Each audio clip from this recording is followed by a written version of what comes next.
আসসালামু আলাইকুম Brazil football fans. দর্শক, আপনারা সকলে জানেন চলতি মাসের 7 তারিখ এবং 11 তারিখ দুটি বিশ্বকাপ বাছাই পর্বের গুরুত্বপূর্ণ ম্যাচ খেলবে ব্রাজিল এবং তার জন্য কিন্তু দল ঘোষণা হয়ে গিয়েছে। আর ইতিমধ্যে কিন্তু ডরিবাল জুনিয়রের শিষ্যরা 2 দিনের অনুশীলনও করে ফেলেছে। মূলত 2 দিনের অনুশীলনে কিন্তু সমস্ত ফুটবলারই কিন্তু যোগ দিয়ে ফেলেছিলেন ডরিবালের ক্যাম্পে এবং সেখানে কিন্তু ডরিবাল জুনিয়র নিজেই কিছু কথা বলেছেন গণমাধ্যমে। মূলত তিনি কিন্তু যে কথাগুলো বলেছেন আপনি জাস্ট একটু শুনুন। তিনি বলেছেন, আমি দুটি গুরুত্বপূর্ণ ফলাফল আশা করছি যাতে আমরা প্রতিযোগিতায় পূর্ণ উদ্ধার করতে পারি।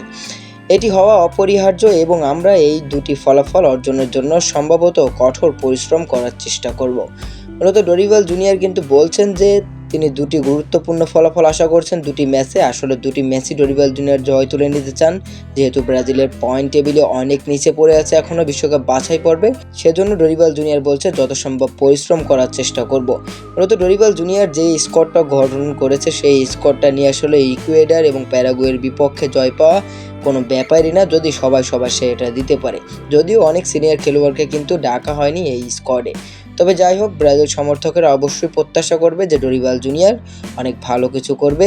ডরিবাল জুনিয়রের শিষ্যরা অনেক ভালো কিছু করবে এই দুটো ম্যাচে।